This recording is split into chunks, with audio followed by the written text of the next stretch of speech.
Bienvenue dans Powerful Reborn, le podcast où l'on explore ensemble les émotions, le mindset et le développement personnel. Je m'appelle Maëlle, hypnothérapeute et coach en dev perso, et ma mission est d'accompagner les humains en quête de paix intérieure et d'amour de soi à guérir leurs blessures émotionnelles. Hello et bienvenue dans ce nouvel épisode, j'espère que tu vas bien. Je te parle aujourd'hui d'un sujet un petit peu, pour le coup, c'est quelque chose qui me concerne, mais qui pourra peut-être ne pas te concerner toi, mais qui concernera, je pense, une partie des personnes. J'ai envie de parler un petit peu de... Alors, je vais poser ces mots-là pour que tout le monde comprenne, mais ça ne dépend pas seulement de ça, c'est aussi une question, je pense, de fonctionnement, de caractère, mais si on peut parler un petit peu de l'introversion et de l'extraversion. Extraverti, intraverti, oui, voilà. Pardon, petit bug. Alors, pour moi, mettre l'étiquette, entre guillemets, extraverti ou l'étiquette introverti ne veut pas dire grand-chose parce qu'en fait, il y a tellement de facteurs à prendre en compte. C'est comme si je te disais en astrologie, t'es Capricorne, t'es Sagittaire. Bah oui, mais ça dépend complètement de ton ascendant, de où sont placées tes planètes, de à quelle heure t'es né, Bref, t'es pas seulement le signe, il y a tout ce qu'il y a autour. Et c'est exactement pareil, en fait, quand on parlera d'introversion ou d'extraversion. Pardon. Maintenant, c'est quand même quelque chose qui peut nous aider, on va dire, à comprendre en généralité. De manière assez globale, une personne extravertie, c'est quand même quelqu'un qui, en société, va être assez solaire, va avoir le contact social facile, va être très expressif aussi, expansif dans sa manière d'être, etc. Souvent, c'est des personnes qui sont un petit peu sur le devant de la scène. En fait, c'est les premiers qu'on va voir dans une soirée, dans un regroupement de personnes ou choses comme ça. Et on a la partie où il y a les introvertis qui, eux, sont beaucoup plus silencieux, beaucoup plus en retrait, beaucoup plus dans l'observation et qui, en général, justement, ne sont pas ne sont pas sur le devant de la scène. Et pourquoi je dis aussi que c'est pas une fin en soi? Parce que tu n'es pas que une chose ou l'autre. Par exemple, tu peux être quelqu'un d'introverti de manière globale dans ta vie, mais tu peux être extraverti dans certains domaines, avec certaines personnes, de certaines façons. Pareil pour une personne extravertie qui peut aussi être introvertie sur certains domaines, certaines façons, etc. En réalité, c'est pas vraiment le terme qui convient. Enfin, ces termes-là ne me conviennent pas, mais c'est quand même un biais assez simple pour que tu comprennes un petit peu mieux. Mais comme je l'ai fait dans un précédent post, j'ai fait un post où j'ai marqué, entre guillemets, « Tu es sauvage ». Voilà ce que j'ai entendu toute ma vie. Et en fait, on pourrait rapporter ça un petit peu à de l'introversion. Mais comme j'ai dit, ça dépend de tellement de choses aussi autour, de ton caractère, de ta façon d'être, de la manière dont tu vas créer des liens, etc. C'est pas seulement ça. Et en fait, j'ai surtout envie de parler de ça. De parler à ces personnes à qui ça parle, sur le fait d'être, on va dire, catégorisé de sauvage. Pourquoi je te parle de ça? Parce que personnellement, c'est quelque chose qui m'a été assez difficile pendant de longues années. Alors, attention, je vais pas dire que c'était une souffrance ni quoi que ce soit, mais c'était quand même quelque chose d'assez difficile qui m'a poussée à me poser énormément de questions, qui m'a parfois blessée. Et en fait, j'avais l'impression, vraiment la sensation que j'étais un problème, que quelque chose n'allait pas chez moi. Et parfois, on cherche de manière indirecte à se dire, mais... quelle blessure j'ai pas réglée pour être comme ça? Est-ce que j'ai peur des gens? Est-ce que... Voilà.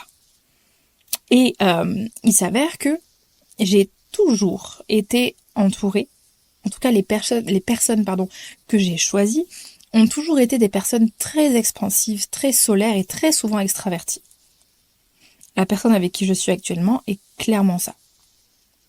Et en fait, parce que je pense que indirectement, sans qu'on le sache, c'est aussi une manière de s'équilibrer. Parce que très souvent, le match, si on utilise le terme extraverti-introverti, 2 extravertis, 2 introvertis, je pense que 2 introvertis, on peut veiller les morts, et 2 extravertis, tu finis en HP. Voilà. Maintenant, ça peut exister, attention. Mais j'ai quand même remarqué, autour de moi, dans les relations de manière générale, il y en a toujours un qui est le soleil, si on peut dire, et toujours un qui est la lune. Personnellement, en tout cas, de mon côté, toutes les relations que j'ai pu avoir, ça a toujours été ça. J'ai toujours été avec des profils à tendance, on va dire, extravertis. Et donc des personnes qui n'avaient absolument aucune problématique, on va dire, à créer du lien social. Et surtout, souvent, ce sont des personnes qui attirent énormément très naturellement. Je reprends l'exemple de la dernière relation que j'ai eue avant celle-ci. On est partis à Bali ensemble.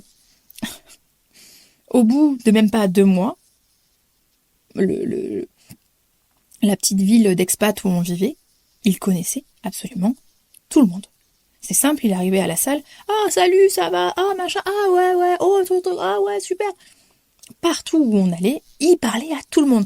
Parce que déjà, dans la salle, il a une énergie, il a une aura qui est vers l'autre, qui est totalement ouverte. Donc, ce qui fait que les gens ont une forme de facilité pour aller vers lui. Et lui va aussi très très facilement vers les gens. C'est-à-dire que il va voir, je sais pas, quelqu'un de bien habillé, un truc, ou quelqu'un faire un exercice qui fait peut-être mal ou quoi, dire ah tiens tu devrais faire ça comme ça, parce qu'il était coach. Il va voir un truc qui lui plaît, ah tiens ça j'aime bien, ça te va bien, bravo mec, machin. En fait c'est des liens qui sont simples pour ces personnes-là, pour ces profils-là en tout cas. Et pourtant, ça n'empêche pas que ces personnes soient introverties sur certaines choses, manquent de confiance, manquent d'estime, etc.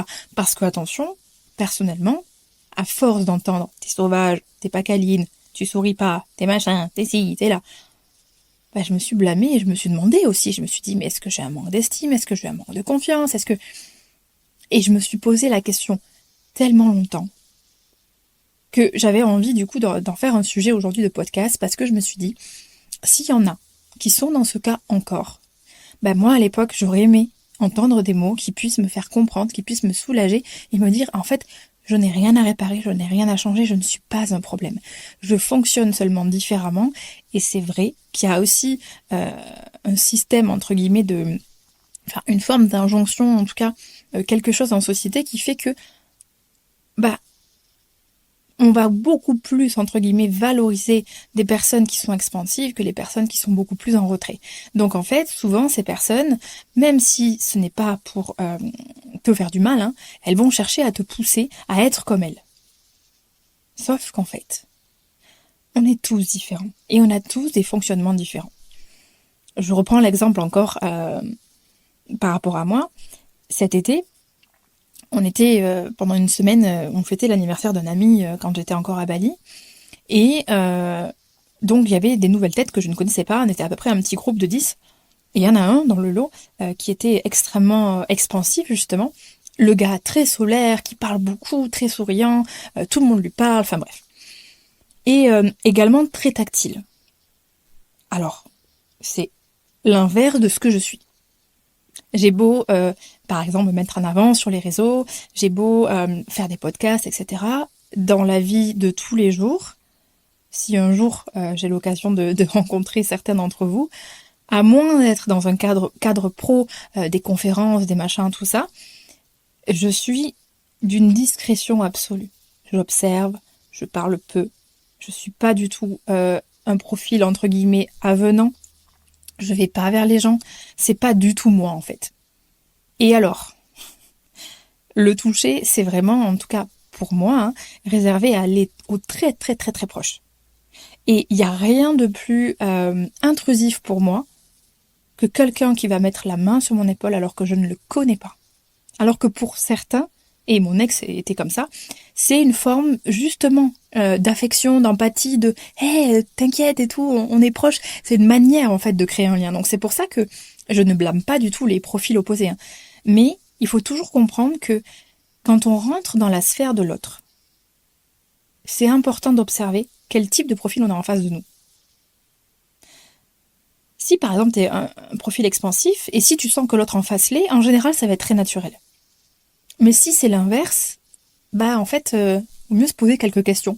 Parce que pour des profils comme le mien, qui du coup bah peut-être te concernent, c'est intrusif. Et donc, ce mec-là, de manière assez intrusive, mais pas négativement, hein, vient vachement vers moi et essaie d'être tactile, etc. Et il voit que je résiste, que non, en fait, je ne veux pas.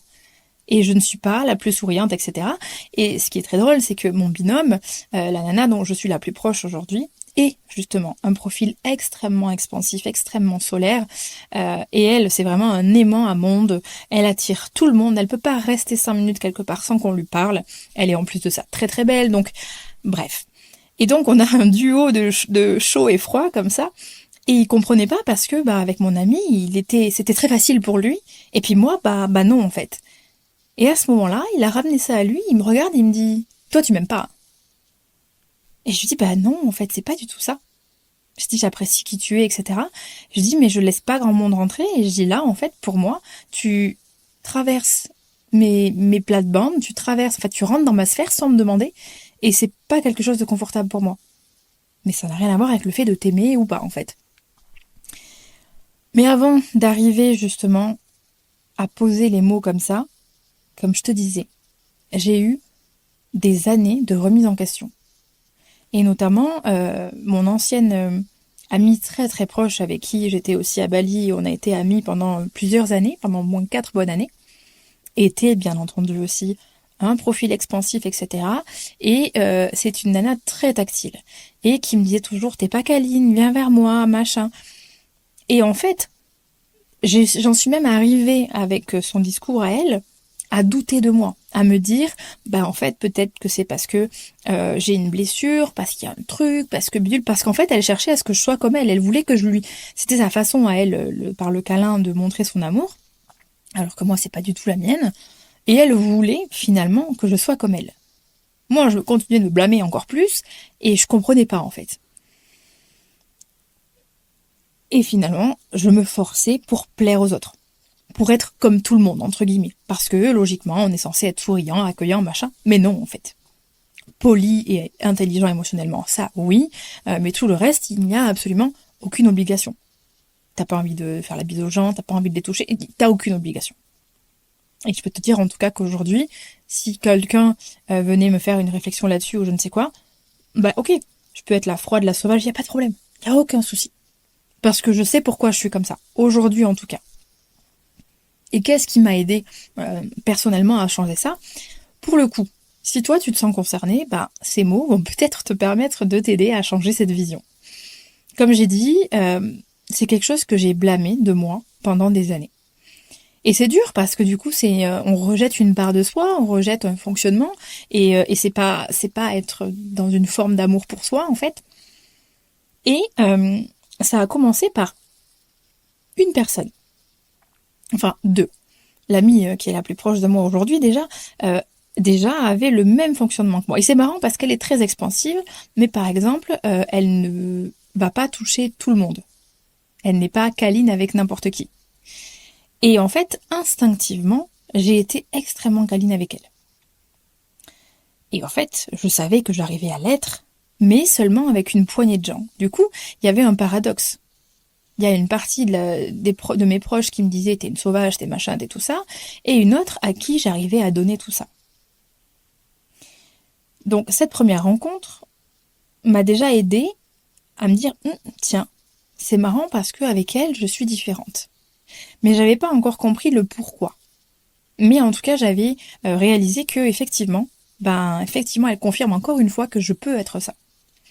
Et donc l'année dernière, on fait un espèce d'atelier avec une médium, enfin bref, une nana oracle, etc. Bref, et on fait un petit atelier, c'était un petit truc de méditation, de retour à soi, enfin bref, les trucs qui se font à Bali. Et donc on est une dizaine, et on commence par juste s'asseoir, fermer les yeux, respirer, etc. Et elle prend le temps de passer sur chaque personne, et elle partage les mots, ce qu'elle ressent, ce qu'elle voit, etc. Et je sens et j'entends qu'elle parle à tout le monde. Arrive mon tour, elle me saute, et elle parle à tous les autres, pas à moi. Alors là, forcément, je te laisse imaginer dans ma tête le rejet que je vis, parce qu'en plus, du coup, directement, je me blâme, et je me dis, voilà, comme d'habitude, je suis celle vers qui on va pas, et machin, et ci, et là. On réouvre les yeux, on discute et tout, elle parle à tout le monde, et elle dit, en fait, comme vous l'avez vu, j'ai parlé à tout le monde, etc. Et en fait, j'étais juste en face d'elle, et je la fixais. Elle me regarde et elle me dit « Oui, j'ai parlé à tout le monde sauf à toi. » D'accord. Elle me laisse avec une interrogation qui me met super mal à l'aise. Je me renvoie encore à ce truc de « je suis une sauvage, je suis machin, sushi, bref, voilà. » Et puis elle finit par venir et elle me dit, mais tu sais, elle me dit, je suis pas venue te parler parce que je n'étais pas autorisée à te parler. Ok, développe s'il te plaît. Elle me dit oui, elle me dit, dans ton énergie, il y a quelque chose qui dit, ne viens pas ici, tu n'es pas invité. Et dans ma tête, je me dis, mais putain oui en fait. Je savais qu'elle allait passer sur tout le monde et j'avais clairement pas envie qu'elle vienne en fait. Sauf qu'elle, elle a eu le ressenti de cette sensation-là. Ok. Et à la fin du truc, on discute et tout, et elle me dit, tu sais, elle me dit, faut que t'arrêtes de le voir négativement. Elle me dit, je sens que c'est quelque chose que tu blâmes, entre guillemets. Elle me dit, mais en fait, elle me dit, c'est une autoprotection que tu as. Et elle dit, c'est juste, mais elle m'a dit, j'aimerais être comme toi. Elle me dit, parce que moi, je ne sais pas faire ça. Poser ma limite, on va dire, énergétique. Elle me dit, mais c'est juste que tu choisis les gens avec précaution. Elle me dit, et tu vois, entre le début et maintenant, elle me dit, tu m'as autorisé. Et maintenant, elle me dit, si même je te touche l'épaule, tu seras pas mal. Elle me dit, mais tu as eu besoin, et tu as besoin qu'on respecte ton espace, et qu'on n'entre pas dans ta sphère sans autorisation. Et en fait, je pense que c'était la première personne qui posait ces mots-là. Parce qu'il y en a sûrement qui, comme mon amie la plus proche, instinctivement, elle respecte. Parce qu'elle sait. Mais c'est pas des mots qu'on a posés, c'est pas des mots qu'on a échangés, etc. Et en fait, à ce moment-là, ça fait eureka dans ma tête. Et mon amie m'a dit, bah oui, elle me dit, en fait, tu choisis les gens. J'ai dit, putain, mais c'est ça. Alors, j'ai continué de me blâmer un peu dans l'instant, parce que je me suis dit, mais t'avais la réponse tout ce temps, c'était simple, en fait. Mais le fait que quelqu'un d'extérieur qui ne me connaît pas confirme me donne une information sur quelque chose que je blâme depuis toujours et qui me dit, en fait, c'est quelque chose de positif, c'est juste ton fonctionnement, en fait. Ça m'a permis de l'accepter, d'arrêter de me blâmer et de comprendre que finalement, je ne suis pas sauvage. C'est-à-dire que quand je choisis les proches qui vont m'entourer, j'observe. J'observe et c'est pas de la méfiance. C'est juste, je pense que je prends la température. Est-ce que cette personne me correspond? Est-ce que niveau valeur on est aligné? En fait, plutôt que de créer un lien et ensuite, entre guillemets, regarder et se poser toutes ces questions, je me les pose avant. Mais par contre, quand je te fais rentrer, que t'es entre guillemets autorisé, je suis très câline, je suis extrêmement douce, je suis très aimante. Et tu peux voir la partie entre guillemets VIP de moi, où mon amie la plus proche connaît absolument toutes mes parts, et je donne tout autant qu'une personne qui va être sur un profil, on va dire, extraverti, très clairement. Mais avec ceux que je choisis. Donc, ça fait quand même un petit podcast où je parle beaucoup de moi, mais c'est beaucoup plus simple, comme d'habitude, à transmettre. Mais l'idée derrière tout ça, c'est que tu gardes en tête que si ça te parle, si on t'a toujours dit que tu étais sauvage, que tu étais froide, distante, etc., que tu souris pas assez, que je ne sais quoi, je répète, tu n'as rien à changer, tu n'es pas cassé, tu n'as pas de problème. Tu es juste différente sur ton fonctionnement. Et si la personne en face ne comprend pas, ça la regarde. C'est pas ton rôle de régler ça en fait. Mais il est vrai, comme je l'ai dit, que les profils à tendance extravertie vont chercher, de manière inconsciente parfois, à te changer sur ça, parce que pour eux, c'est pas logique. Mais nous, on va pas dire à un profil extraverti, genre, sois discret. Jamais de la vie. Donc en fait, c'est juste une acceptation et une compréhension de ton fonctionnement. Peut-être que si tu m'écoutes, tu as déjà compris ça et tant mieux. Moi, ça m'a pris un petit peu de temps pour le coup. Mais quand je l'ai compris, mais quel soulagement! Parce qu'aujourd'hui, je m'en sers comme un super pouvoir. Je m'en suis toujours servi sans le savoir, mais aujourd'hui, je mets beaucoup plus de conscience dessus. Et surtout, aujourd'hui, je ne suis plus blessée si quelqu'un va dire « Ah, ta pote », parce que ça, combien de fois je l'ai entendu, ta pote qui sourit pas. Oui, non, je te souris pas parce que je te connais pas, et qu'on n'est pas amical, et que, je vois pas pourquoi je le ferais. Alors oui, par politesse, c'est parce qu'un sourire fait du bien, c'est gratuit, c'est génial. Mais dans des contextes, par exemple, de drague, alors là, combien de fois en soirée ça nous est arrivé avec ma pote, ils viennent, ils parlent à ma pote, bien entendu, puisque c'est elle, la solaire, pardon, et moi à côté, je suis plantée, je suis pas intéressée, j'ai autre chose à foutre, j'ai pas envie d'être là. Et il y a toujours le truc de ah là là, elle fait la gueule, ta pote. Non, elle a juste pas envie de te parler, en fait. Et c'est tout. Et c'est juste un signe que tu n'es pas le bienvenu. Voilà, terminé. Et je ne suis pas impoli en soi. Mais aujourd'hui, en tout cas, tout ça ne me blessera plus. Parce qu'à l'époque, c'était quelque chose qui me blessait. Donc c'est là tout l'intérêt de ce podcast. C'est ok. Est-ce que je me reconnais là-dedans? Si c'est le cas, je comprends qu'en fait, c'est ma manière de choisir les gens. Et quand je choisis, je ne suis ni sauvage, ni froid, ni distant, etc. Comme j'ai dit, honnêtement, là, mon amie la plus proche, on est des pots de colle quand on est ensemble. Alors que vraiment, je fais pas des câlins à grand monde. Vraiment, vraiment, vraiment. Et finalement, quand elle est là, c'est un réflexe. Parce que j'ai envie de lui donner plein d'amour, parce qu'on a une alchimie qui est incroyable. Mais je l'ai choisi.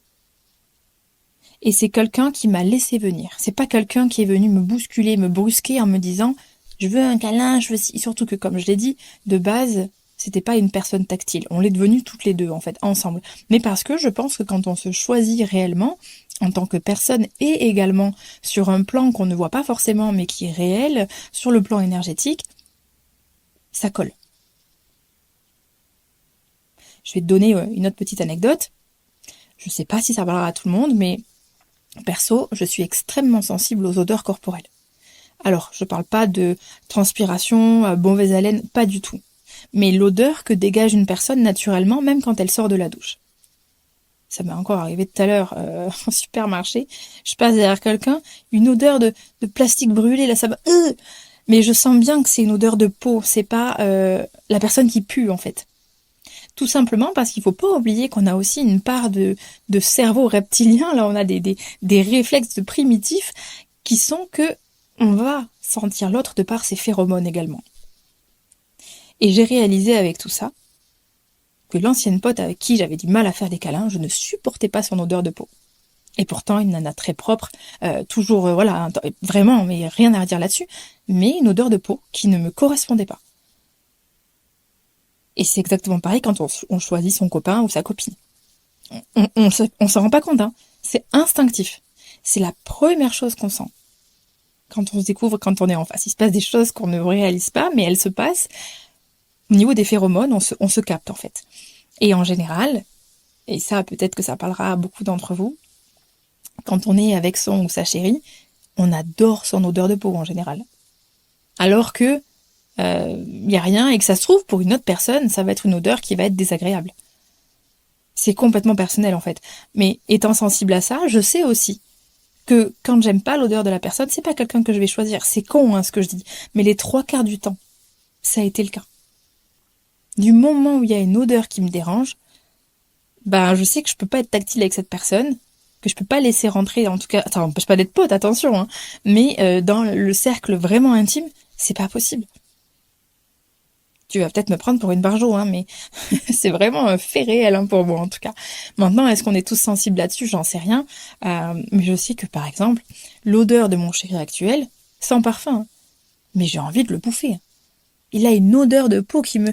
mais parce qu'en fait, bon, je vais pas partir sur un épisode de physio, mais il y a énormément de choses qui se passent.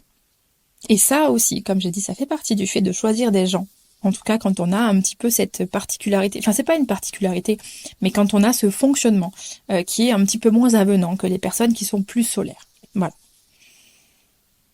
Donc j'avais envie un petit peu de partager mon expérience là-dessus, mon ressenti et surtout ce que j'ai pu en comprendre, parce que vraiment l'idée, c'est que tu arrêtes de te blâmer si c'est ton cas. Et que quand bien même, oui, on continuera de dire que t'es froid, froide, distant, distante, hautain aussi, hautaine, ça on me l'a dit 1 milliard de fois. Mais c'est juste une protection, et c'est une autoprotection qui est intelligente. C'est un radar, et c'est comme ça que tu fonctionnes. Point final. Et si ça peut t'aider à ne plus être touché par les gens qui vont te reprocher ça, etc., alors dans ce cas-là, j'ai tout gagné. Voilà, j'avais envie un petit peu de détailler ce sujet parce que ça m'a parlé et que forcément étant concerné c'est encore plus simple à partager. Donc voilà, je sais pas si c'est quelque chose qui résonne en toi, si jamais tu connais une personne comme ça peut être cool aussi de lui partager et également pour lui faire découvrir le podcast. Et puis de toute façon, nous comme chaque semaine, on se retrouve lundi prochain et je te dis à plus tard. D'ici là, prends soin de toi, salut!